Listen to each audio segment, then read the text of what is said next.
नमस्कार साथियों। मध्य प्रदेश शासन की राज्य स्तर पर अधिकारियों एवं कर्मचारियों की स्थानांतरण नीति 2025 का संशोधन आज ही नोटिफिकेशन आया 29 जनवरी 2025 को। कहां से? सामान्य प्रशासन विभाग भोपाल से जारी हुआ है। तत्काल अभी आज ही जारी हुआ है।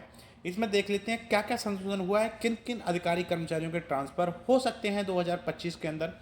राज्य शासन द्वारा दिनांक 24 जून 2021 को राज्य एवं जिला स्तर पर स्थानांतरण हेतु जारी की गई है नीति। वर्तमान में स्थानांतरण पर प्रतिबंध है, किंतु कार्य सुविधा के दृष्टिगत उपरोक्त नीति की कंडिका 9 का निम्नानुसार संशोधन किया जाता है। 2019 में जो प्रपत्र निकला हुआ था उसमें संशोधन किया गया है। साथियों, ये पॉलिसी नहीं है, विशेष पॉलिसी के तहत किन किन लोगों के ट्रांसफर किए जा सकते हैं, किन किन लोक सेवकों के, और प्रभारी मंत्री जी और प्रशासकीय मंत्री और सीएम समन्वय में किस किस तरीके से ट्रांसफर हो सकते हैं, वो वाली बात कही गई है। देख लेते हैं पैरा 9 में क्या क्या उल्लेख किया गया है। प्रतिबंधित अवधि के दौरान स्थानांतरण नीति क्या कहेगी?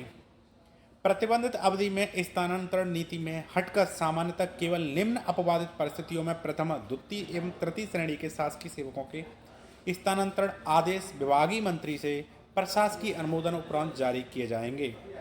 अगर स्थानांतरण नीति से हटकर फर्स्ट, सेकंड, थर्ड और फोर्थ क्लास के जो स्थानांतरण है प्रशासकीय जो विभागीय मंत्री से प्रशासकीय अनुमोदन उपरांत जारी किए जाएंगे।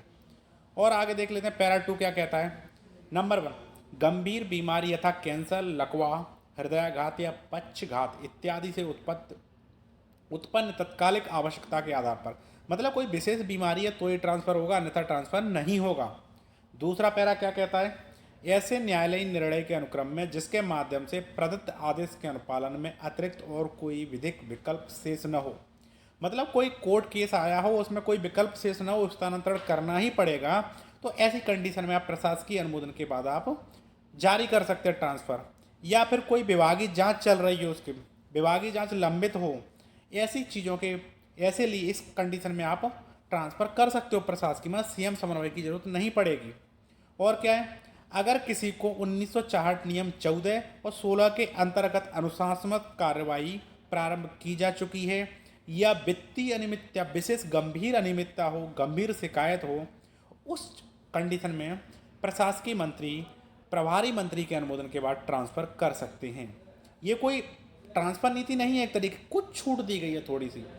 अगर लोकायुक्त संगठन ईओडब्ल्यू पुलिस द्वारा शासकीय सेवक के विरुद्ध आपराधिक प्रकरण दर्ज किया जाता है, कोई लोकायुक्त तो ट्रैप करता है या कुछ भी चीज़ों में होता है, तो उस कंडीशन में भी क्या किया जा सकता है? ट्रांसफ़र किया जा सकता है, क्योंकि वो उस जगह पर प्रभावित न करे जांच को। निलंबन, त्यागपत्र, सेवानिवृत्ति, पदोन्नति, प्रतिनियुक्ति से वापसी अथवा शासकीय सेवक के निधन के फलस्वरूप रिक्त हुए पद पर जिसके संबंध में विभाग का यह मत हो कि लोक हित के उक्त पद की पूर्ति स्थानांतरण प्रतिबंध अवधि में की जाना अत्यंत आवश्यक है।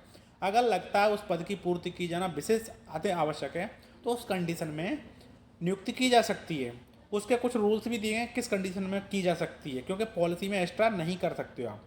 ये शायद 33% से अधिक नहीं हो उस पद पे, तो 66%, ये सारी चीज़ें दी गई। मतलब कहाँ कहीं 4 टीचर हैं, एक टीचर का चला जाता है या टीचर बोले कि लोक सेवक है, ट्रांसफ़र हो जाता है, तो कोई एक आए ऐसा कोई ज़रूरी नहीं है। अगर वहाँ 2 लोक सेवक हैं और एक का ट्रांसफ़र होता करते हो तो 50% आता है, मतलब नहीं होगा। मतलब ऐसी 19-20 का अंतर मिला है आपको पॉलिसी में। पॉलिसी नई फिर से आएगी अप्रैल मई के लिए, जो सभी को अतिरिक्त प्रभार में सब लोग करवा सकते हैं। अभी ये पॉलिसी ट्रांसफ़र पॉलिसी नहीं कह सकते, कुछ छूट है इसमें, ज़्यादा छूट नहीं है। इसको आप जीएडी की वेबसाइट, जनरल एडमिनिस्ट्रेशन डिपार्टमेंट की वेबसाइट से भी आप प्राप्त कर सकते हैं, वहाँ से ही मिल जाएगी, और यहाँ आसानी से आप इसको पढ़ सकते हैं, आपको ग्रुपों के माध्यम से ही मिल जाएगी। अब मैं आपको बता देता हूँ 2024 की नीति क्या कहती है, जो 2021 की, ये मैंने स्क्रीन लिया हुआ है, जो पहले क्या करती थी। प्रतिबंधित अवधि के दौरान स्थानांतरण, पहले जो नीति 2021 में बनाई गई, स्थानांतरण नीति की कंडिका 4 में वर्णित अवधि को छोड़कर वर्ष की शेष अवधि में स्थानांतरणों पर प्रतिबंध रहेगा। मतलब अगर पॉलिसी आती है ट्रांसफ़र पॉलिसी, उसके बाद ट्रांसफ़र जो होते हैं उनके लिए कंडिका 9 मतलब स्पेशल काम करती है, पॉलिसी में छूट रहती है। ये बाकी चीज़ें आपको कही कब होंगे, तो तृतीय श्रेणी के शासकीय सेवकों के स्थानांतरण आदेश माननीय मुख्यमंत्री जी से समन्वय अधून उपरांत ही जारी किए जाएंगे। सिंपल सा एक कंक्लूजन मैं आपको दे देता हूँ। पहले जो स्पेशल केस हुआ करते थे, जो प्रशासकीय अनुमोदन के बाद समन्वय जाते थे, समन्वय के बाद ऑर्डर जारी होते थे, अब वो अथॉरिटी प्रशासकीय मंत्री जी एवं प्रशासकीय डिपार्टमेंट को मिल गई ही है। थोड़ी सी छूट यहाँ पे हम कह सकते हैं, बाकी पॉलिसी नई आई होगी। मेरा वीडियो लाइक से हम सब्सक्राइब करें, आपके लिए ऐसे ही अपडेट आते रहेंगे। Thank you.